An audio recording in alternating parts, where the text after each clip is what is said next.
Welcome to my War in the East 2 review. I'm looking forward to this because this game is incredible. So let's just drop right into the pros and cons. Alright, the first pro right out of the gate, map, of course, because it's immense. It's absolutely immense. It's huge.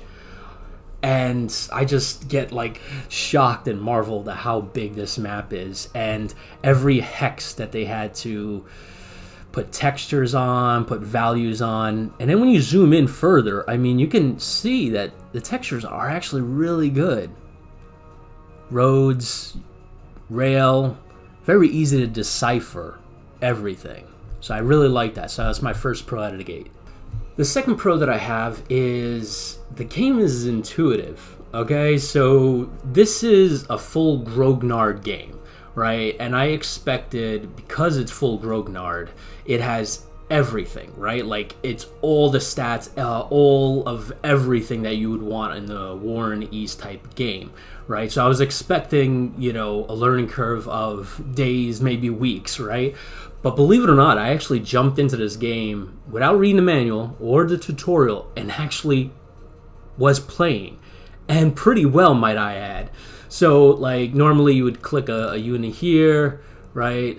And then I could just hold down shift, which just by natural kind of guessing would select more units, and it does. And you can kind of show where you can move those units. And it has this built-in counter right here, so that's the farthest they'll be able to go. We're here. So it's actually very intuitive. I'm not going to make this move yet because in this game I plan and pre-plan and over-plan everything. But yeah, it's actually, I'll do it, why not?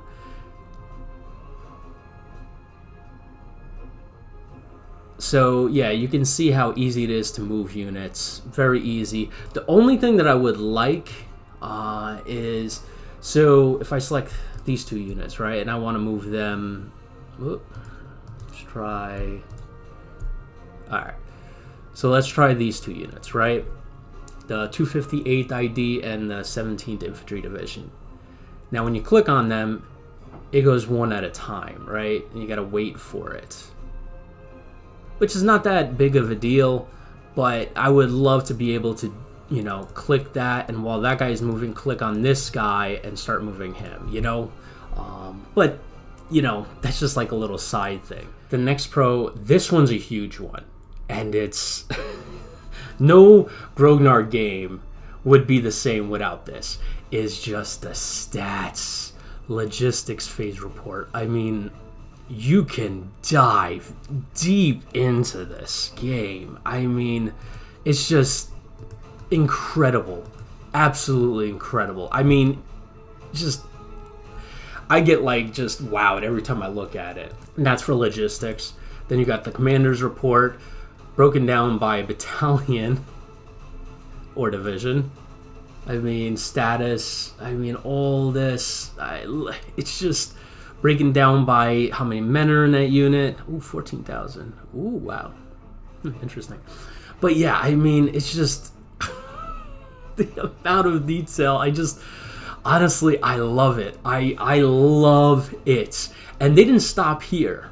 They did not stop here. You can actually click on a division, right? So I'm going to click on this guy, right click, and then it'll give you a little more stats about here, the morale, obviously the nation, supply need, fuel, ammo, they're non-motorized.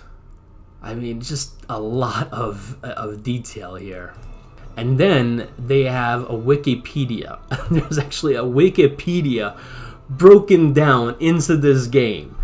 And it's just, I mean, per division. You can go into the 10th Panzer Division, see a little bit about them. This infantry division, this infantry division. I mean, it's just amazing. The amount of just data in this game. My next pro is the weather. The weather you got to keep an eye on. And, when I started playing this game, I was just kind of just going at it. And I didn't take into account this. because this is such a vital thing in the actual campaign, because the mud and the snow are going to prove very tough. And I think, there was a big rain shower here, and my motorized units were just like barely moving. It was just, yeah. But yeah, this you got to keep in account, and I love that they included an entire weather system into this game. Wow. Another pro that I love is that every unit that you click, it gives you the HQ that it's assigned to. So this one's assigned here, right, to the 7th Corps, and you can just keep clicking and it'll tell you what unit this one's attached to. So this motor core is over here, and technically these guys are attached to them. But it makes it so easy to kind of keep track of your units. And yeah, I mean, I love this, because a lot of times I would get lost and like, wait, where is this unit assigned to? And just, it becomes overwhelming sometimes. And they use a broad range of colors, from orange to red to purple to light purple. So I'm not like searching, wait, where's that column? Where's that brigade? Where's that division? I'm not. I'm actually knowing where everybody is. And you could actually go in and actually change the color of the unit. So you can have it any color you want. So if you have a purple next to a kind of maybe a darker shade of purple, you can just go and make it blue. And I love that. It's just a really amazing system. Another pro that I have is these AI components here. And I'm really thankful for them doing this. I really don't have to manage the logistics. So AI depot management, I could just click on this and just say yes. And the AI does all the frontline depots and all that good stuff, which I love. It takes a huge burden off the game, but if you want to, get hardcore Grognard and do it yourself, you can. So I love that the developers did that. Another cool pro that I like is when you hover over a unit, right, it'll actually give you on the bottom here what is in that unit, which is awesome. It's 24 cavalry, it has 26 infantry guns. I mean, it's just awesome. Another cool pro that I like is this button right here, where you can just kind of click on and see where the priority units that are getting supply. Obviously, my my main units, my tanks, are getting most of the supply. And another pro that I have is that you don't have to go searching. Like, you don't have to like say, what is this gonna do for me? What is this? What is this? What is this? You just kind of go over and it pops up. Toggle show priority on, off, or control P. Now, the reason I'm bringing this up as a pro is there's a lot of games that don't do this. Like, you'll literally hover over a button and you're gonna have to find out by trial and error or read the manual. The other cool thing here is I got a unit right over here, right? And I want to attack this unit. I can do two things. I can do this kind of attack or a deliberate attack. So you can have kind of two attacks. One would be lighter, right? But this one is all out. So I love that. And so, if you're in a good spot here, and I think this unit is, I'm just going to do it anyway, but. And I love, like, all these stats here. Like, I just love it. It's just amazing. I really just appreciate. Let's do this one. And sometimes you can do if the unit is not like up to par, and now you hit pause here and kind of get a breakdown of how the combat was. Continue. But yeah, I really love all the stats here. How many men you lost.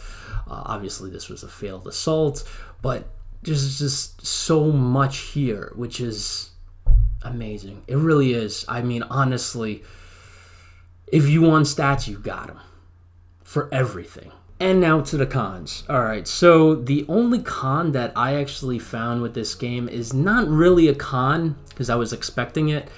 The air side, right? So how you kind of manage your air forces here.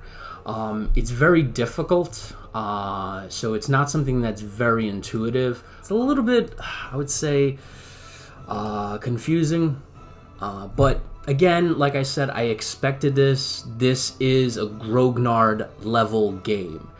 So it's kind of expected that you need to do the tutorial or read the manual. I'm just amazed that I can actually play the game for hours without actually having to do both. Now with the error, I still kind of like working on it, trying to figure it out myself without having to read the manual, but I might actually just have to go out and do it because it requires a bit. It's not as intuitive as the other parts of the game. The only real con that I actually do have, though, is the WASD keys are not mapped, right? Like, you have to go to the bottom right and hit the arrows or kind of move this screen this way like that. I'm a WASD kind of guy. Most games that I play, whether they be FPS or strategy, map those keys to move around the map. But yeah, I get absolutely amazed by this game. It's just, I mean, you can go down and actually go and change out the individual commanders of the units, which is incredible, and it gives you all these stats. You could relocate units here, show subordinates. I mean, there is so much to this game that whatever I say, whatever I cover, cannot do it justice, because it's just that incredible, that immense, it's the gold standard. That's what I will say. It's the gold standard for any war game that deals with World War II. So if you want the best War in the East game, this game is the gold standard. And I want to say thank you to the developers. Not only did they make a sequel to War in the East, which again is the ultimate strategy game for Operation Barbarossa, but it is much more intuitive now to just jump into it. And I really love that. So a special shout out to the developers. Thank you for all that you do. This is going to give me hundreds, if not thousands of hours of joy. Thank you. And that's my review, guys, and I'll catch you in the next one. See you then.